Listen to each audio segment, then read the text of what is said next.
केंद्रीय प्रतिनियुक्ति पर जाएंगे मुख्य सचिव सुखबीर सिंह संधू। ये बड़ी खबर देहरादून से। राज्य सरकार ने केंद्र को एनओसी भेज दी है, यानी राज्य सरकार को इस पोस्टिंग से कोई आपत्ति नहीं है।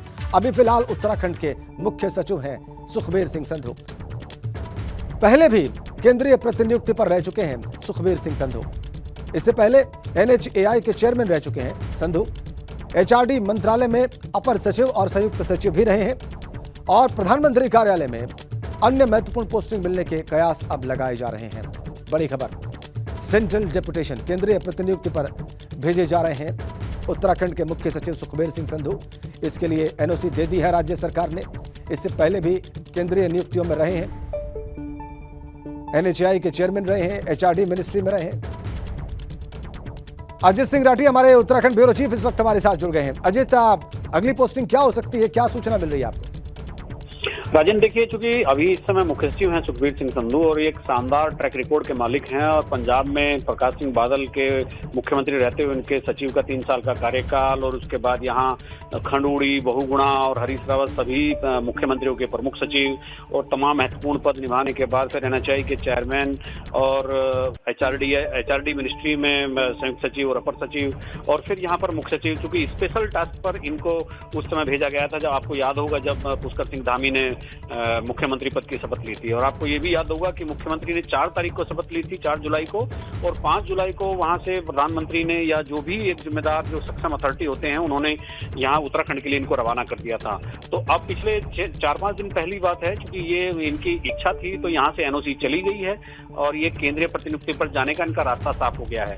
अभी तो ये कयासबाजी है कि इनके कहाँ पोस्टिंग हो सकती है, लेकिन जो जिन जिन पदों की चर्चा चल रही है उनमें गति शक्ति एक सर्वोच्च प्राथमिकता है प्रधानमंत्री की। उनके सचिव के तौर पर पीएमओ में पूरे देश में इंफ्रास्ट्रक्चर का काम देखेंगे, कहाँ क्या हो सकता है, या फिर इसके अलावा एचआरडी में भी इनका उपयोग किया जा सकता है। और कुछ लोग तो कह रहे हैं कि डिफेंस सेक्रेटरी भी ये हो सकते हैं, लेकिन फिलहाल जब तक वहां से कोई नियुक्ति पत्र ना आ जाए, कोई पोस्टिंग ना आ जाए, ये सब केवल कयासबाजी है और ये अनुमान है जो लोग इधर उधर सुनकर लगा सकते हैं। लेकिन 3-4 बड़ी पोस्टिंग के लिए इनका नाम चल रहा है। एचआरडी में एक कोई बहुत बड़ा कमीशन बन रहा है, इसके चेयरमैन हो सकते हैं, पीएमओ में जाएंगे या डिफेंस सेक्रेटरी बनेंगे, या प्रधानमंत्री इनको कोई अलग जिम्मेदारी देते हैं। ये तो अभी जब पोस्टिंग की चिट्ठी यहाँ पर आ जाएगी तभी पता चलेगा। जी बिल्कुल, लेकिन अब उत्तराखंड का मुख्य सचिव कौन होगा, सवाल ये भी हो गया है।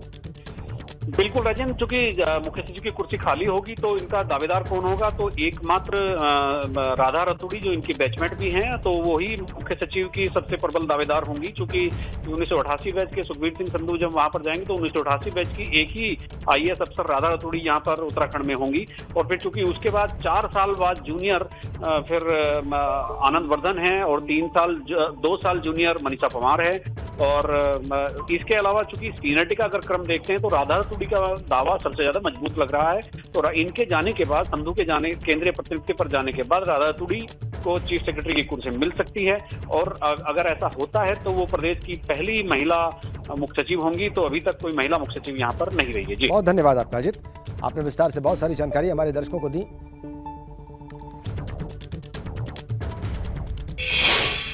चलिए अब आगे बढ़ते हैं। अगली खबर लखनऊ से। मेधावी छात्रों से मुख्यमंत्री आज मुलाकात करेंगे। कुछ ही देर में लखनऊ जिले के मेधावी छात्रों से मुलाकात करने वाले हैं मुख्यमंत्री और 10 छात्रों को मुलाकात के लिए बुलाया गया है मुख्यमंत्री आवास पर। ये कार्यक्रम होगा और 10 मेधावी छात्र जो हैं, जो मेरिट लिस्ट में टॉप पर हैं उत्तर प्रदेश बोर्ड की परीक्षाओं में लखनऊ जिले के, उनको सम्मानित भी करेंगे आज मुख्यमंत्री योगी आदित्यनाथ। बड़ी खबर लखनऊ से। टैलेंटेड जो छात्र हैं, जिनकी टॉप रैंक रही है, टॉप 10 पोजीशंस पर जो छात्र हैं 75 जिलों के, उन सभी से मुलाकात करने का कार्यक्रम है। और इसकी शुरुआत लखनऊ के 10 जो शीर्ष छात्र छात्राएं हैं उनसे मुलाकात से हो रही है और इन सबको आमंत्रित किया गया है मुख्यमंत्री आवास पर। वहां पर उन्हें सम्मानित भी करेंगे मुख्यमंत्री उनके शानदार प्रदर्शन के लिए बोर्ड की परीक्षाओं में। और जाहिर सी बात है, उन्हें वो अपनी टिप्स भी देंगे आगे की पढ़ाई के लिए, आगे की परीक्षाओं की तैयारी के लिए और उनके बेहतर भविष्य के लिए। तो यह कार्यक्रम मुख्यमंत्री आवास पर मुलाकात कर रखा गया है 10 मेधावी छात्रों से मुख्यमंत्री का।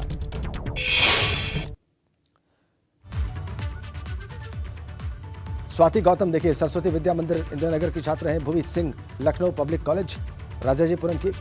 इन छात्रों को बुलाया गया है। दीपांशु, बाल निकुंज, मड़ियाओं के।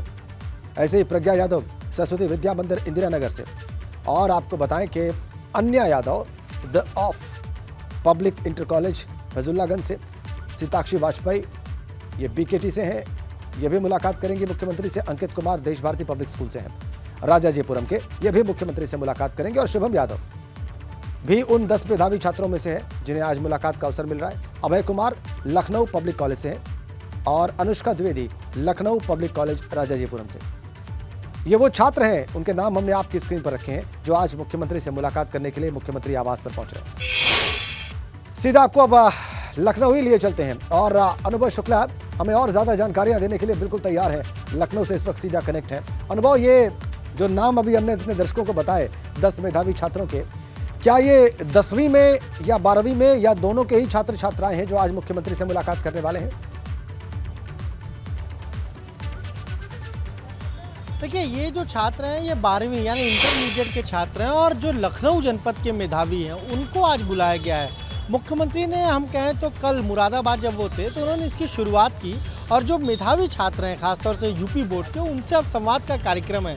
हम मुख्यमंत्री आवास के बाहर ही मौजूद हैं और थोड़ी देर पहले तमाम जो अफसर हैं वो पहुंचे हैं, लखनऊ के डीएम पहुंचे, लखनऊ के कमिश्नर पहुंचे और बच्चे भी उनके साथ पहुंचे हैं। तो ये 10 बच्चे आज इंटरमीडिएट के जो हैं उनको बुलाया गया है। हाई स्कूल के जो 10 लखनऊ के मेधावी छात्र हैं उनको कल बुलाया जाएगा, यानी ये कार्यक्रम अभी चलेगा और मुरादाबाद से इसकी शुरुआत हुई है।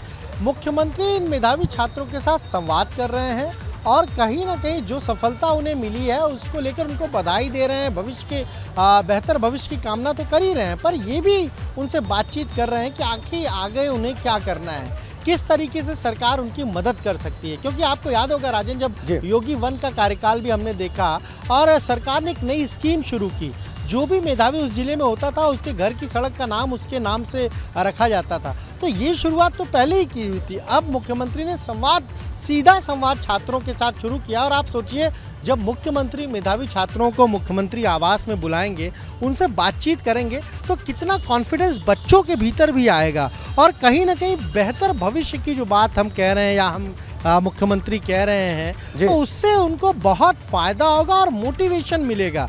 और जिस तरीके से अभी आप देखिए तमाम सारे काम सरकार कर रही है, उस पर भी बातचीत होगी।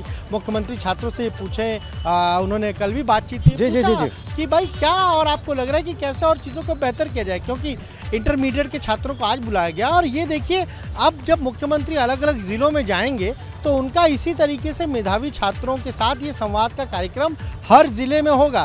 तो एक नई शुरुआत है और ख़ासतौर से जब मेधावी छात्र होते हैं, होनहार जो स्टूडेंट हैं, उनसे जब बातचीत होगी तो उनका भी एक तरीके से कॉन्सेप्ट क्लियर होगा कि आगे क्या करना है, सरकार क्या मदद कर सकती है, उनको कहाँ पर दिक्कतें आ रही हैं, किस तरीके से उस पर भी चर्चा होगी। तो बहुत सारी चीज़ें उनके लिए खासतौर से आने वाले समय में और बेहतर होंगी। और इसके अलावा अनुभव, प्रेरणा भी बहुत मिलेगी दूसरे छात्र छात्राओं को जो कि परीक्षाओं की तैयारी कर रहे हैं, उनके लिए भी बहुत प्रेरणास्पद होगा ये सारा कार्यक्रम। बहुत बहुत धन्यवाद आपका अनुभव इन तमाम जानकारियों के लिए। तो अनुभव शुक्ला ने बताया कि आज क्या कार्यक्रम होने जा रहा है। आगे बढ़ते हैं, अगली खबर कानपुर से है। वहां पर चोरी के शक में तालिबानी सजा का वीडियो सामने आया है। यहां पर लोगों ने युवक के हाथ पैर बांधकर उसे सजा दी। इस दौरान पहले उसकी पिटाई की गई और फिर लोगों ने उसके हाथ पैर बांध दिए। आपको बताएं कि युवक पर एक प्लॉट में चोरी का आरोप, चकेरी थाना इलाके का ये सारा मामला। 150 रुपए देंगे, ऐसे कहीं देना। युवक पर एक प्लॉट में चोरी का आरोप है, जिसे आप देख पा रहे हैं। हाथ पर बांधे गए इसके।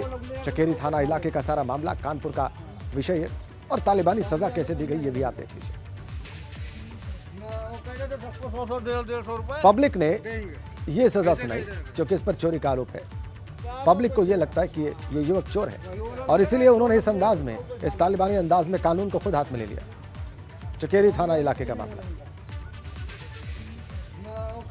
150 रुपए देंगे, ऐसे कहीं देना।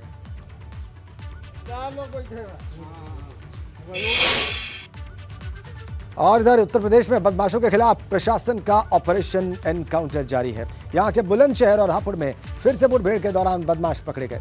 बुलंदशहर में स्वाट टीम और शिकारपुर पुलिस ने 2 बदमाशों को घायल कर उन्हें गिरफ्तार कर लिया है। इनके कब्जे से लूटी गई नकदी, आभूषण, अवैध असलहा, कारतूस और बाइक बरामद की गई। जबकि हापुड़ में एक बदमाश पुलिस की गोली से जख्मी हो गया। इस बदमाश के कब्जे से भी एक अवैध तमंचा, जिंदा कारतूस, सोने की चेन और एक बाइक बरामद हुई।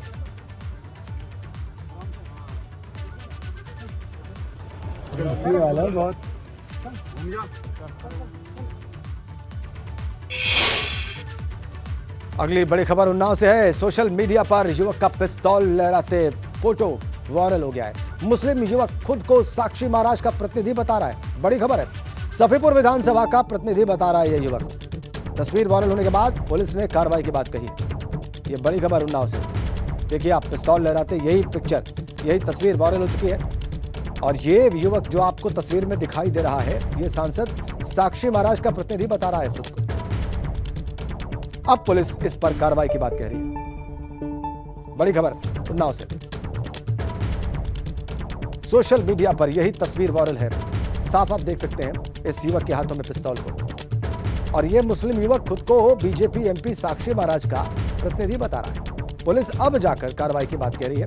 आइए और ज्यादा जानकारी प्राप्त करते हैं इस युवक के बारे में और इस सारे घटनाक्रम के बारे में आशीष गौर से। हमारे उन्नाव संवाददाता इस वक्त हमारे साथ हैं। आशीष, और ज्यादा जानकारी दे इस युवक के बारे में। आपको बता दें, ये फोटो जो है कई दिनों से वायरल हो रही है। ये सफीपुर के एक मौलाना जो है हसनैन भकनई की फोटो है।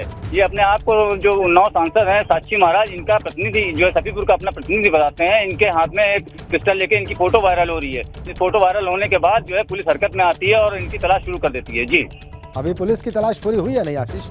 ये अभी तक की पुलिस गिरफ्तार नहीं कर पाई है, लेकिन इनकी तलाश अभी भी जारी है। बहुत शुक्रिया आपका। तो सांसद का प्रतिनिधि ये युवक खुद को बता रहा है और जब ये पिक्चर वायरल हुई तो पुलिस इसकी तलाश कर रही है, लेकिन पुलिस की तलाश पूरी नहीं हुई अभी तक। इधर कानपुर में सूफी खानका एसोसिएशन के राष्ट्रीय अध्यक्ष सूफी कौसर हसन मजीदी को पाकिस्तान से जान से मारने की धमकियां मिली हैं और इसको लेकर मजीदी ने चिंता जाहिर करते हुए खुद की और परिवार की सुरक्षा की गुहार लगाई है। उनसे खास बातचीत की हमारे सहयोगी रतीश त्रिवेदी ने। सूफी खानका एसोसिएशन के राष्ट्रीय अध्यक्ष कौसर हसन मजीदी को सीमा पार से जान से मारने की धमकी मिली है। हमारे साथ हैं, उनसे बात कर लेते हैं। कौसर साहब, क्या धमकी मिली आपको और किसने दी? पाकिस्तान के आतंकवादी मुल्ला अशरफ जलाली, जिसके व्हाट्सएप ग्रुप संचालित होने की सूचना मैंने दी थी और उसकी खबर भी आपके चैनल के माध्यम से चली थी। उसके लड़के चौधरी सुफियान के द्वारा कल मुझको कई मैसेजेस किए गए जिसमें बड़ी भद्दी टिप्पणियां की गई थी। उसके बाद शाम को लगभग 6:50 पर व्हाट्सएप पर ऑडियो कॉल करके, जिसको मैंने रिकॉर्ड कर लिया था दूसरे फ़ोन से, नुपुर शर्मा का समर्थन करने का समर्थक बताते हुए और भाजपा और आरएसएस का एजेंट बताते हुए सर तन से जुदा करने की बात की गई है, ये उन्होंने कहा है। आप बता रहे हैं कि अभी सुबह भी कुछ आपके पास इस तरीके की कॉल्स और मैसेजेस व्हाट्सएप पे आए? देखिए, मैसेजेस और कॉल तो बराबर आते रहते हैं। अभी आज सुबह भी उसने एक वीडियो भेजा है और उसमें लिखा हुआ है कि हम आ रहे हैं इंडिया, और बाकायदा उस वीडियो में जो है वो मुल्ला जलाली जो आतंकवादी है पाकिस्तान का, वो अपने और आतंकवादी बंदूकधारी साथियों के साथ बाकायदा उसका एक काफिला आता हुआ दिखाया जा रहा है और इस तरीके से वो धमका रहा है, डरा रहा है कि देखिए हम आ रहे हैं हिंदुस्तान को मारने के लिए, हम परिवार की सुरक्षा चाहते हैं। तो सूफी खानका एसोसिएशन के राष्ट्रीय अध्यक्ष कौसर हसन मजीदी को सीमा पार से पाकिस्तान से मुल्ला जलाली ने के बेटे ने चौधरी सूफियान ने धमकियां दी हैं, ऐसा इनका कहना है। ऑडियो रिकॉर्डिंग इन्होंने की है। पुलिस और प्रशासन से अपील कर रहे हैं कि जो धमकियां लगातार मिल रही हैं उससे परिवार की जान को खतरा है, इनकी जान को खतरा है, इसलिए परिवार को और इनको सुरक्षा प्रदान की जाए। कानपुर से कैमरामैन पंकज निगम के साथ रतीश त्रिवेदी, एबीपी गंगा। यूपी में अतिक्रमण के खिलाफ बुलडोजर अभियान जारी है और इसकी ताजी तस्वीर औरैया से सामने आई है। यहाँ पर नेशनल हाईवे की जमीन पर बीते कई सालों से कब्जा किए लोगों की दुकानों को हटाने के लिए नोटिस जारी किया गया था, लेकिन जब नोटिस के बाद भी कब्जा नहीं हटाया गया तब प्रशासन के आदेश पर टोल कर्मियों ने अपने 3 करोड़ की जमीन कब्जा मुक्त कराने के लिए उसकी मदद दी। इसके बाद बुलडोजर की मदद से अवैध अतिक्रमण को हटाया गया, लेकिन बुलडोजर की कार्रवाई से नाराज एक युवक कोर्ट पहुंच गया और उसने शिकायत की और इसके बाद कोर्ट ने एक टोल मैनेजर और 10 अज्ञात लोगों के खिलाफ मुकदमा दर्ज कर निर्देश दिया।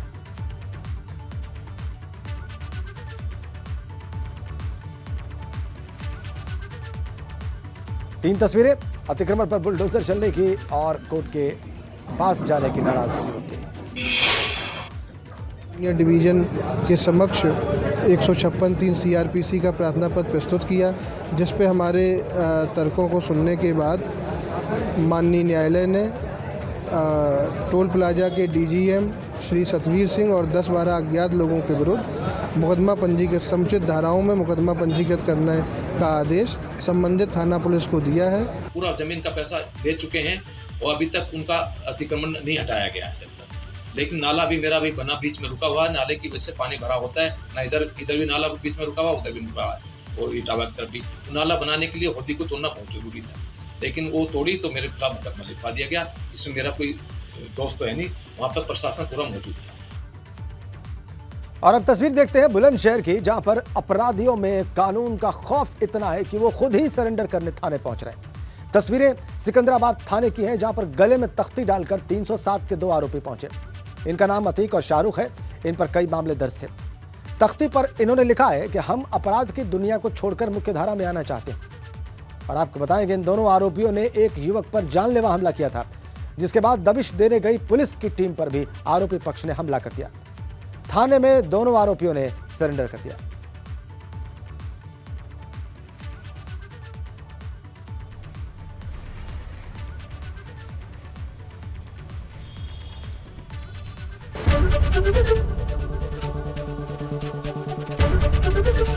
एबीपी गंगा, खबर आपकी, जुबान आपकी।